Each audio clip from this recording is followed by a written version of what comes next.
E questo è un caso che non è nemmeno lontanamente paragonabile a quello che potrebbe succedere a noi qualora riuscissimo a sottrarci da questo sistema dell'Eurozona. Guardiamo questo caso che è molto più calzante con quello che potrebbe succedere a noi. Questo è il Giappone, questo è lo yen. Nel 2013, circa verso maggio, è stato un picco di svalutazione della valuta del Giappone rispetto al dollaro che è arrivato proprio a un picco del 26%. Parimenti, e secondo questi falsari, l'inflazione dovrebbe essere stata del 26%. Vi siete veramente convinti? Questo è quello che è successo. L'inflazione si è declassata, si è abbassata addirittura sotto lo zero e al massimo è andata allo 0,68%, quindi addirittura sotto l'1%, più bassa di quella che abbiamo noi. Ma al di là di questo, vediamo che assolutamente non esiste un legame empirico tra svalutazione e inflazione, perché comunque nella logica della determinazione dei prezzi intervengono molti altri fattori di ambito commerciale, perché comunque anche gli altri paesi non hanno voglia di vedersi distrutta la loro competitività, distrutte le loro vendite, le loro esportazioni. E è veramente sempre un vantaggio avere la valuta forte. A quanto pare non ne sono assolutamente convinti i nostri imprenditori, i quali giustamente si lamentano che l'euro è troppo forte, che non ci permette di essere competitivi. Non è convinto nemmeno il Giappone, il quale, come abbiamo visto prima, ha realizzato delle forti svalutazioni, e la linea che segue è ancora quella lì.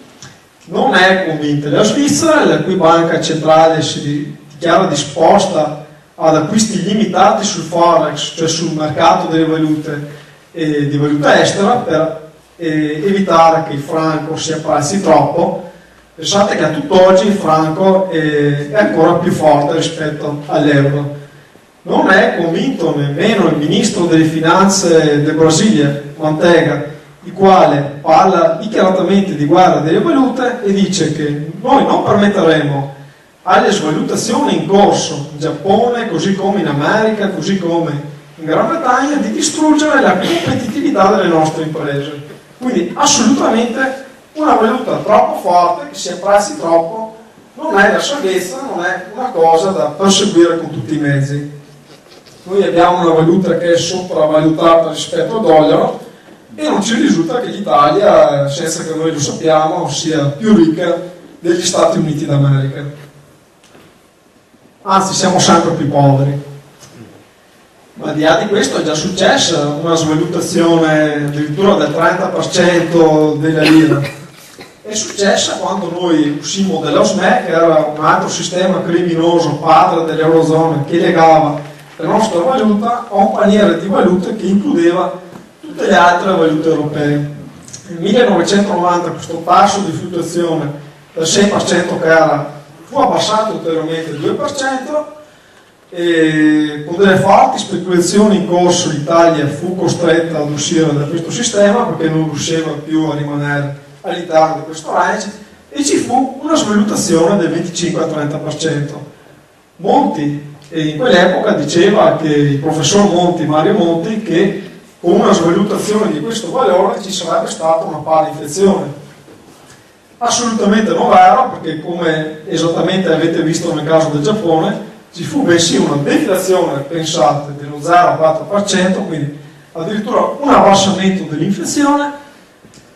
In più si svalutò anche il debito che avevamo con l'estero e addirittura calò la bolletta energetica e il PIL italiano aumentò, per via del fatto che si dice che andremo a fare benzina con il bagagliaio pieno di lire.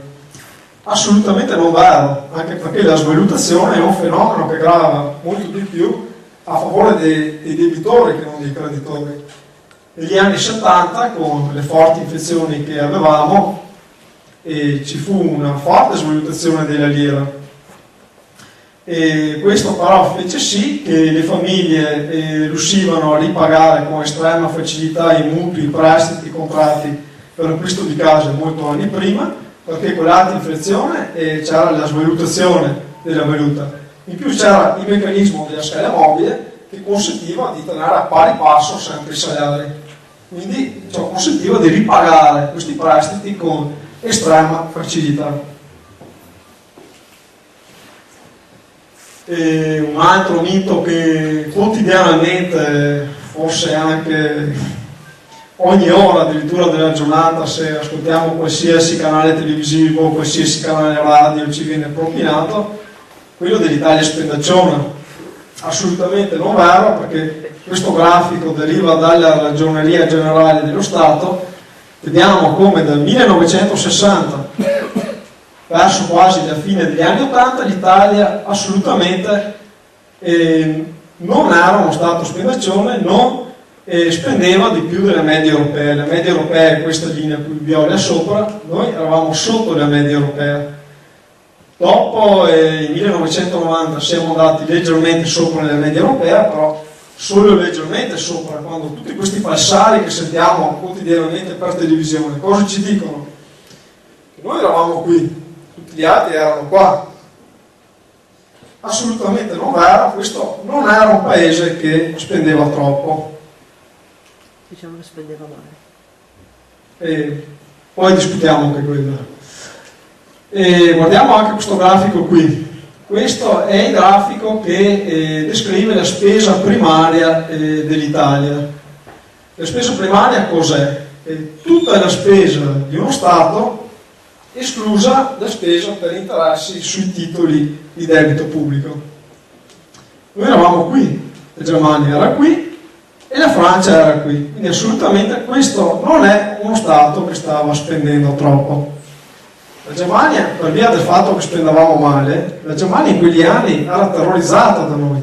Il ministro Helmut Kohl, come testimonia Andreatta, continuamente incassava l'Italia, chiedeva ad Andreatta di spendere di meno, insisteva affinché entrassimo anche noi nel meccanismo dell'euro, e il motivo era proprio questo, perché la Germania temeva la nostra concorrenza. Alla fine degli anni 90 la Germania era in rosso con le esportazioni e come capacità manifatturiera la Germania era molto inferiore a noi.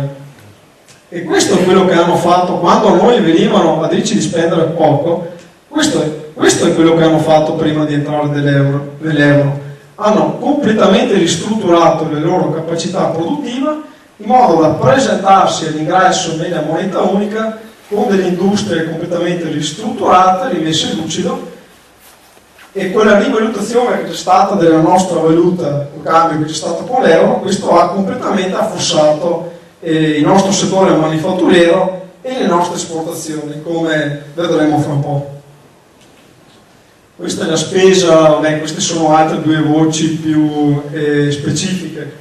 Questa è la spesa sanitaria, assolutamente non esagerata, perché vediamo, questi sono dati del 2010, vediamo come la spesa dell'Italia è inferiore a quella della Francia, a quella della Germania, quella anche dei Paesi Bassi, del Regno Unito. Peccato che qui non ci sia l'America, perché vedreste una cosa molto interessante, perché nonostante loro abbiano la sanità privata, spendono enormemente per la sanità, non per la sanità pubblica ma per le assicurazioni private. Queste sono le spese militari, premesso che in un momento di crisi sarebbe moralmente corretto anche azzerarle queste spese qui, e forse non solo in un momento di crisi. Comunque assolutamente l'Italia non è uno Stato spendaccione, e c'è da dire anche che nelle spese militari dell'Italia ci sono incluse anche le spese per l'arma dei carabinieri.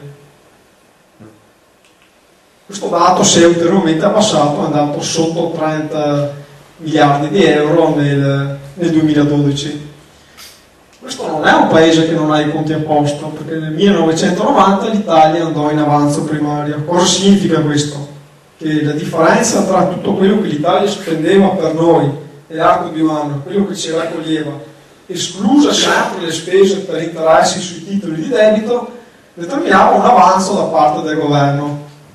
In tutti i manuali di economia, addirittura anche nei siti internet, nello stesso Wikipedia, questo ci viene descritto come una cosa positiva che faceva l'interesse delle finanze dello Stato. Prima abbiamo visto invece che quando il governo realizza un surplus cade a picco il settore non governativo, andiamo in rosso tutti noi. Infatti le cose non a caso hanno iniziato ad andare male proprio dal 1990, perché già negli anni 90 noi eravamo in crescita, ma non avevamo più la crescita che avevamo negli anni 80, in cui, come abbiamo visto prima, siamo arrivati anche al 3-4%. E dopo l'entrata nell'euro, l'Italia una sola volta ha avuto il PIL superiore al 2%. Nonostante l'avanzo primario, comunque il debito pubblico, o è stato stabile o è sempre aumentato, questo perché l'Italia, considerando la spesa totale, spendeva sia deficit, ma unicamente per arricchire il settore finanziario. Vediamo bene anche qui, allora, queste sono le tasse, quando l'economia italiana andava meglio, le tasse erano le linee rosse, scusate, le linee rosse e le tasse. Fino alla fine degli anni 80 le tasse erano sempre inferiori sia alla spesa primaria sia alla spesa totale. Poi quando iniziarono gli anni di avanzo primario dettati dai parametri di Maastricht, la nostra economia andò sempre peggio, soprattutto dopo l'introduzione della moneta unica.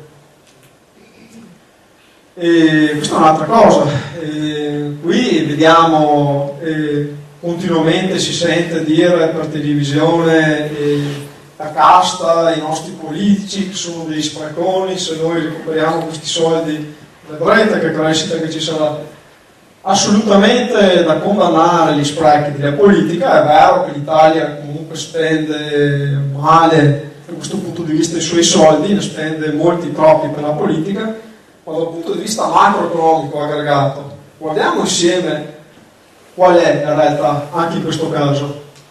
Queste sono tutte le spese della politica, quindi tutto proprio, Parlamento, enti locali, comuni, province, tutto quanto. Queste spese all'anno non ammontano nemmeno ai 6 miliardi di euro. Se confrontiamo queste spese con i cosiddetti costi del più Europa, cioè del funzionamento del meccanismo europeo, vediamo subito qual è la differenza. Queste sono le spese del cosiddetto fondo salva stati europei, che poi gli stati non li salva affatto, anzi li affossa perché sono tutti aiuti che vengono concessi a particolari condizioni. Solo queste spese qua che l'Italia è tenuta a sostenere eguagliano e forse superano un po' anche tutte le spese della politica. Tra l'altro quest'anno sono anche aumentate queste spese. Fiscal Compact, che è invece quel trattato di cui ha parlato anche giustamente Stefano Della Nora, ci impone dei surplus di bilancio da parte dello Stato di anno in anno, alla fine di abbassare il nostro debito pubblico dal 130% del PIL, qual è adesso, al 60%.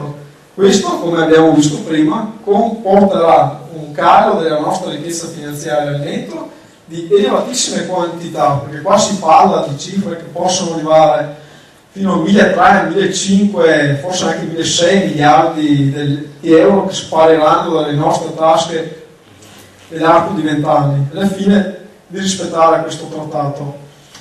E questo distruggerà assolutamente il nostro paese. Poi Obama parla giustamente di consolidizzazione dell'Italia nel nome delle logiche neoliberiste della grande finanza e delle grandi aziende neomercantili. L'Italietta della liretta era un paese non competitivo, era un paese scarsamente produttivo, assolutamente non vero, lo vediamo bene da questo grafico qui. Prima dell'entrata dell'euro l'Italia, la produzione industriale dell'Italia, la sua capacità manifatturiera era la prima d'Europa. Noi eravamo qui in cima. Guardate bene chi c'era all'ultimo posto. Esatto, questa era la Germania. Con l'introduzione dell'euro la situazione si è capovolta, la Germania è balzata in testa e ha distrutto la competitività manifatturiera di tutte le altre nazioni, compresa la Francia che pensava di guadagnarne anche lei. E l'Italia è balzata, pensate, al penultimo posto, subito prima della Spagna. competitività dell'Italia che all'inizio, che poco prima dell'entrata nell'euro era pari a quella della Germania, poi con la forte rivalutazione della lira, col cambio lira-euro, che come testimonia lo stesso economista Alain Pargues fece sì che ci fu una rivalutazione dei nostri prezzi del 45%, con questa cosa qui, con l'entrata nell'euro, la competitività dell'Italia si allontanò sempre di più da quella della Germania, la quale diventò il primo Stato, il più competitivo tra tutti i paesi d'Europa, mentre anche noi siamo andati quasi al penultimo posto. In questo caso qui un valore minore indica più competitività. Questo lo dice bene anche un economista MMT di nome Jan Krager, nel 1998 capì già qual era il gioco della Germania.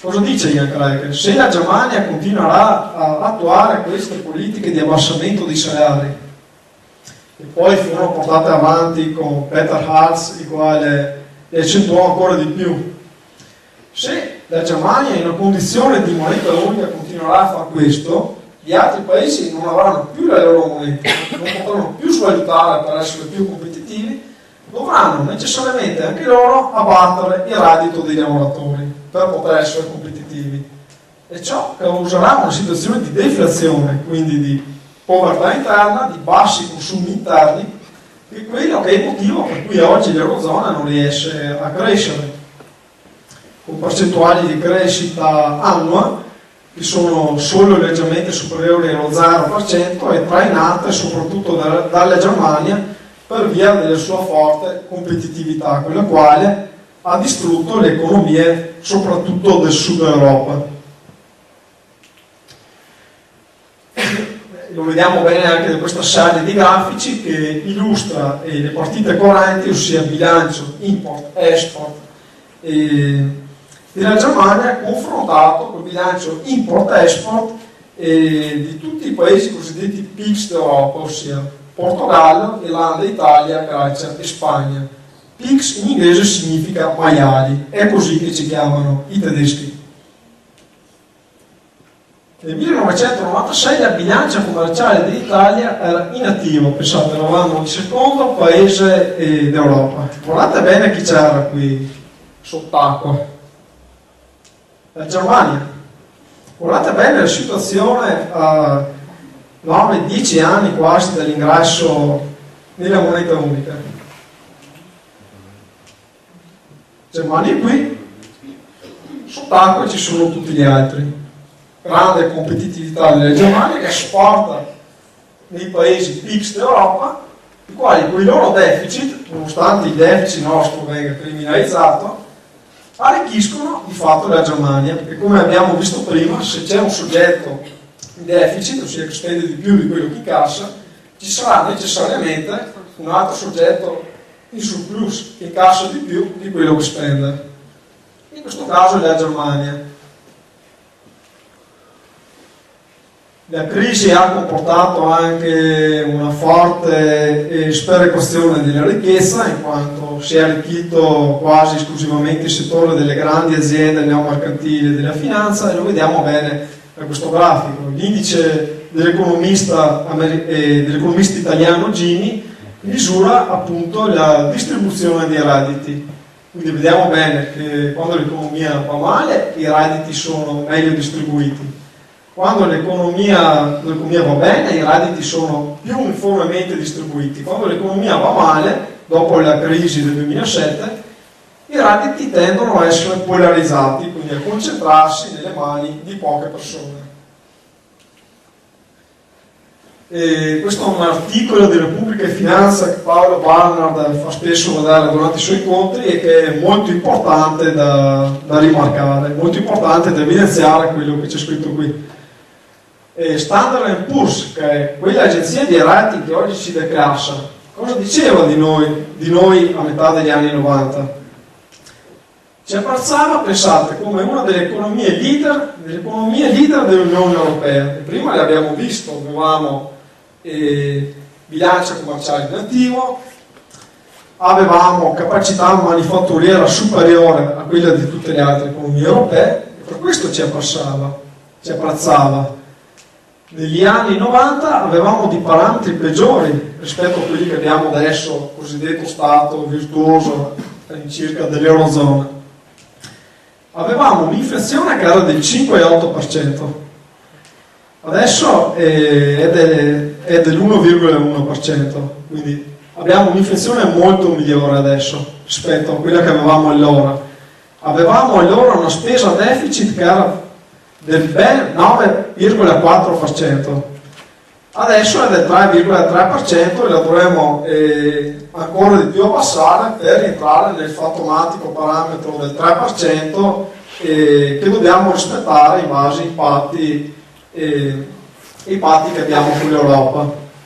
Quindi il debito pubblico invece solo ultimamente è diventato maggiore di quello che avevamo negli anni 90, perché adesso è il 130%, negli anni 90 era il 124%, ma fino a poco tempo fa il debito pubblico era comunque inferiore al 124%, si parla di non molti mesi fa. E cosa è successo? Allora, negli anni 90 avevamo più inflazione, più deficit pubblico e un debito pubblico che era superiore, e solo ultimamente il debito pubblico è stato peggiorativo in tempi odierni rispetto a quello che era allora. Nonostante questo, pensate, Standard & Poor's ci apprezzava come una delle economie leader dell'Unione Europea, mentre adesso siamo sprofondati tra i PIGS, letteralmente tra i maiali d'Europa. E cosa è successo? Come mai questo cambiamento drastico di prospettive da così a così? È successo che avevamo una moneta sovrana, quindi potevamo benissimo permetterci di avere questi deficit, perché la moneta le emetteva lo Stato, la moneta era di proprietà dello Stato che lo emetteva, che poteva discrezionalmente ampliare i suoi deficit a seconda delle necessità.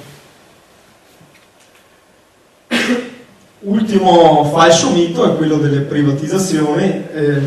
L'economia neoclassica ci dice che privatizzando anche i servizi essenziali si avrà più efficienza, minori costi. Questo è quello che è successo con le privatizzazioni che sono avvenute soprattutto negli anni 90 per opera di governi di centro-sinistra e di governi tecnici.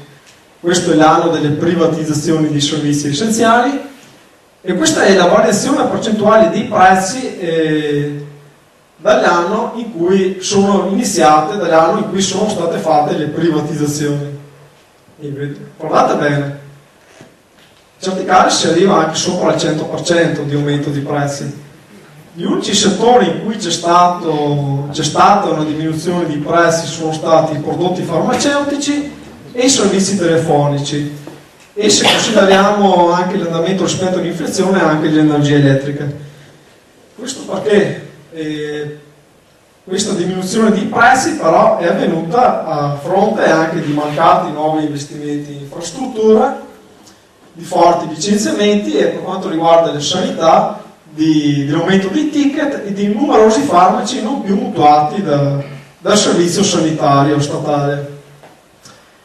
Però vedete bene che la maggioranza dei casi comportava il fatto che avessimo dei prezzi minori, perché uno Stato, la moneta sovrana, non deve affatto preoccuparsi dei bilanci, non deve affatto far cassa. Il suo scopo principale è quello di fornire liquidità, di regolare l'economia all'alto affinché si sia in regime di piena occupazione, quindi di piena produzione industriale di beni e di piena produzione di servizi. Questi prezzi qua potevamo averli anche inferiori, però avevamo sottoscritto dei parametri che sono quelli di Maastricht, che facevano sì che comunque lo Stato dovesse cominciare a regolare i suoi conti per poter entrare nell'euro. Ed è questo il motivo per cui sono stati privatizzati tutti questi settori qui. Da notare, tra l'altro, che l'Italia ha privatizzato completamente gli istituti bancari, mentre Germania e Francia, che continuavano a chiederci di noi di privatizzare, si sono fermate al 50%. E questa è una cosa voluta e mirata proprio. L'Unione Europea, fin dalle fondamenta, come poi vedremo, è stata creata proprio con lo scopo, dal punto di vista economico e non solo, di distruggere la base industriale del Sud Europa. E questo è uno dei risultati. E guardiamo qui bene il comportamento della Germania, ossia quello Stato che ha sempre predicato molto bene, come testimonia l'economista Antonino Galloni e il ministro Helmut Kohl negli anni 90, fine anni 80, faceva pressione sul nostro Ministero del Tesoro affinché spendessimo meno, privatizzassimo sempre di più, e questo è quello che i nostri politici venduti hanno fatto. Queste sono tutte le privatizzazioni dell'Italia, questa linea qui tratteggiata, e queste sono quelle della Germania, la quale ha venduto poco i suoi gioielli di famiglia. Quelli che li hanno venduti di più sono stati tutti gli altri stati europei cosiddetti PIGS, venduti alla Germania. La fonte è il Fondo Monetario Internazionale. Tutte le cose che abbiamo detto le spiega bene anche un articolo del Sole 24 Ore di giugno 2012, il quale appunto afferma che la Germania ha guadagnato in maniera fortissima da questa crisi economica. Parla esplicitamente di imprese svendute a prezzi da discount alla Germania, e parla anche del discorso che abbiamo visto prima, dell'enorme vantaggio che ha avuto la Germania con l'entrata nell'euro, ossia la Germania, come abbiamo visto dai grafici di prima sul surplus commerciale, ha avuto una bilancia commerciale in attivo di ben 1791 miliardi dopo l'entrata nell'euro, mentre noi che eravamo in attivo prima dell'euro siamo andati in rosso di meno 388 miliardi. Tra l'altro la Germania era quello Stato che, quando avevamo le nostre monete sovrane, pagava un tasso di interesse sui titoli decennali non molto lontano da quello nostro, che era il 6,1%. Oggi invece se ne è avvantaggiata moltissimo, in quanto il suo tasso di interesse è sceso leggermente superiore all'1%. Adesso veniamo alla parte più storica, diciamo, più filosofica, perché dobbiamo veramente capire, oltre all'analisi tecnica, economica, e anche quella politica, anche quella umana, che è una caratteristica principale del movimento MMT come è sorto in Italia. Grazie soprattutto al contributo di Elena Parguezza noi abbiamo avuto modo di scoprire delle cose inaspettate. Elena Parguezza è veramente una persona che ha conosciuto direttamente molti degli attori di costruzione dell'Unione Europea e dell'Eurozona. Quindi lui conosce gli elementi, conosce il perché, è stato collaboratore anche di François Mitterrand all'epoca in cui si doveva discutere della creazione di questo sistema, e collaboratore dissidente, perché quando ho capito quello che stavano combinando questi signori poi ho pensato bene di tirarsene fuori, e adesso grazie al suo contributo vediamo bene qual è la realtà. L'Europa è sempre stata dominata da una sorta di ordine tecnocratico. Pensate che ancora adesso il reale controllo politico dell'Unione Europea è in mano ai commissari europei, ossia persone nominate dai governi ma non elette dai cittadini, nominati in base a criteri di assoluta indipendenza da qualsiasi nazione. In nome del fare l'interesse della comunità europea, di fatto queste persone sono slegate da qualsiasi ambito politico, di qualsiasi nazione. Quindi una sorta, diciamolo, di dispotismo illuminato che comanda in maniera ademocratica. I primi grandi tecnocrati dell'Unione Europea sono questi signori qua, Jean Monnet e Robert Schuman, che sono delle persone, due integralisti cattolici che disprezzavano il metodo democratico. In Italia c'è anche stato un altro grande tecnocrata che risponde al nome di Altiero Spinelli, che anche lui, nonostante cosa dice la storiografia ufficiale, era una persona che disprezzava fortemente la democrazia. Comunque questi signori dicevano esplicitamente che consideravano le persone come una massa di ignoranti da mettere da parte, e questo è il cosiddetto metodo Monnet, che è stato utilizzato per portare avanti tutti i passi di costruzione dell'Unione Europea, ossia, come diceva lo stesso Jean Monnet, le persone non sono pronte per sostenere l'integrazione, bisogna andare avanti per passi irrevocabili, punti decisivi, fissi. Quello che è successo, praticamente i trattati europei sono stati portati avanti senza coinvolgere la popolazione, l'intero processo di costruzione dell'Unione Europea è stato portato avanti con un metodo assolutamente di pieno deficit democratico. L'obiettivo, come già accennavo, era quello di costruire un grande mercato coloniale per le elite mercantiliste franco-tedesche nel Sud Europa. E come ottenere ciò? Deflazionando le condizioni di vita del Sud Europa, con questi trattati che abbiamo visto per il suo, creando delle enormi masse di disoccupazione che queste grandi elite avrebbero potuto sfruttare per esportare in tutti i paesi extraeuropei e acquisire un'enorme fetta di ricchezza, sfruttando però e abbassando la ricchezza interna della popolazione.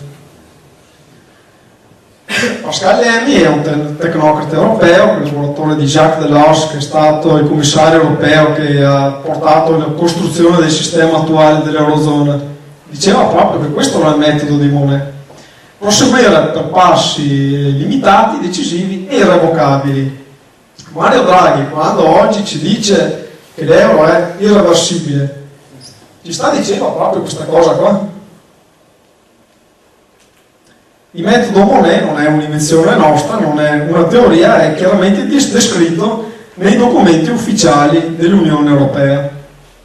Di supporto a tutta questa scuola tecnocratica ci fu in generale tutto il pensiero neoliberista odierno, soprattutto la scuola austriaca fondata da Karl Menger, che diceva che lo Stato e la democrazia devono essere messe da parte in quanto la politica è una cosa irrazionale, la democrazia è una cosa irrazionale e il governo dell'economia, della moneta, deve essere sottratto alla popolazione che è capricciosa, che non capisce nulla e che disperde la ricchezza. Quindi la democrazia è come qualcosa di dispersivo della ricchezza. Lo Stato doveva essere privato della sua moneta e qui un altro economista austriaco diceva esplicitamente che in una sua opera che si chiama Denationalization of Money, diceva esplicitamente questa cosa qui, che la moneta doveva essere tolta allo Stato. Il nome di questo economista è Friedrich August von Hayek. Un altro grande economista artefice del funzionamento dell'euro è François Perroux, che nel 1943 propose per primo il meccanismo di funzionamento dell'euro a quale moneta che di fatto avrebbe tolto, come diceva lui esplicitamente, avrebbe tolto agli stati la loro ragione d'essere. E queste sono le basi, quindi le vere e proprie basi su cui alla fine è nata l'Unione Europea. Quindi metodo Monnet, proseguire per passi irrevocabili senza coinvolgere la popolazione, la moneta doveva essere mantenuta scarsa finché non perdesse di valore, quindi scuola austriaca, la scuola austriaca che predicava anche la piena abolizione dello Stato moderno come oggi lo conosciamo. Le fasi storiche, quindi l'UE è stata portata avanti sempre con dei trattati puramente di natura economica, a partire dall'istituzione del mercato comune del carbone e dell'acciaio, che hanno fatto sì che agli stati fosse tolto il controllo sulle loro risorse, le loro materie prime. Questo controllo è stato affidato a un'associazione sovranazionale che dall'altro, senza alcun controllo politico, governava di fatto il mercato. E così via per tutti i trattati. Pensate che quando è stato istituito il Parlamento europeo all'inizio era puramente un organo consultivo ed anche oggi la cosa non è molto cambiata, può fare ben poco, per non dire nulla. I veri colpi mortali per la sovranità e le democrazie dei popoli sono stati comunque l'introduzione dell'euro col Trattato di Maastricht e l'introduzione del Trattato di Lisbona, che è un trattato approvato quasi di gran segreto, diciamolo, perché è stato così verso la fine degli anni 2000, che di fatto ha reso tutte le nostre carte costituzionali pura carta straccia, per poi proseguire con le invasioni finanziarie, quindi con i cosiddetti aiuti però condizionati all'Irlanda e alla Grecia, con il colpo di Stato tecnocratico avvenuto in Italia, che ha messo al governo Mario Monti e ha fatto decadere Berlusconi. E tra l'altro anche qui c'è tutto un discorso da fare circa i sospetti sulle manovre che il mondo delle finanze ha messo in atto per realizzare ciò. Basti pensare che i titoli di Stato nel novembre del 2011 schizzarono a valori altissimi poco prima della caduta del governo. E il Fiscal Compact, che è il trattato che abbiamo sottoscritto verso la fine dell'anno scorso, che dà ancora più forza a queste politiche di impoverimento della popolazione. Quindi ci sono due fasi alla fine storiche per l'introduzione della moneta euro. François Perroux, questo economista che poco prima della seconda guerra mondiale lavorava per gli interessi delle grandi aziende neomercantili, soprattutto franco-tedesche, era anche un collaborazionista e collaborò con il generale Pétain della Francia e collaborò anche con la Germania nazista per il bene di queste elite neomercantiliste, e propose per primo l'euro quale moneta con cui di fatto distruggere gli stati. Questo progetto fu poi ripreso negli anni 80, fine anni 70, inizio anni 80, da François Mitterrand, il presidente della Francia, e da Helmut Kohl, i quali già allora computavano tra loro di fatto per imporre questo sistema, per distruggere completamente la competitività e le svalutazioni competitive del Sud Europa. E come abbiamo visto è esattamente punto per punto la cosa che poi si realizzò.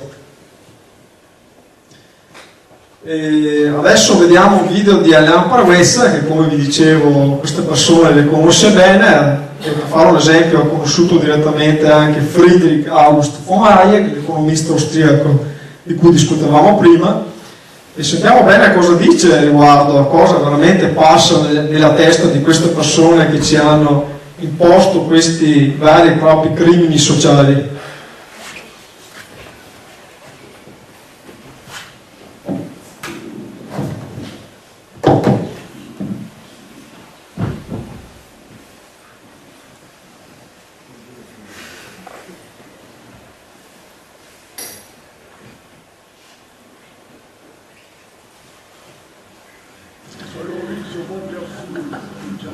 Splendido questo intervento, splendido. Vorrei fare una brevissima osservazione. Innanzitutto penso che la differenza fra gli Stati Uniti e l'Europa sia che anche i repubblicani non odiano la loro gente come le elite europee. Le elite europee potrebbero essere confrontate con Stalin. Stalin è noto, vero? Una volta disse: sono molto deluso dai russi, devo creare una nuova popolazione, un nuovo popolo, ed è esattamente quello che vorrebbero fare le elite europee.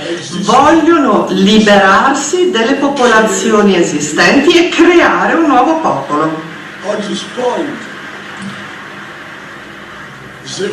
A questo riguardo sono d'accordo anche con Hitler. Hitler era contento solo per i tedeschi e diceva: devo creare un altro popolo.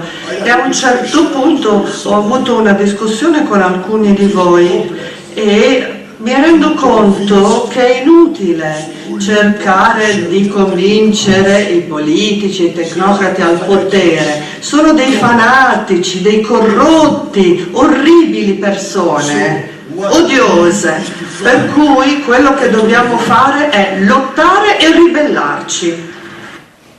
Sì, sono perfettamente d'accordo con quanto dice Alain Torres. Questo sistema è stato costruito non per il nostro bene, ma esclusivamente per la distruzione della democrazia, dei diritti dei popoli. Pensare di mettersi contro questo burosauro così creato già da decenni, a iniziare già dopo il primo dopoguerra, è un puro suicidio. Questo sistema non è riformabile.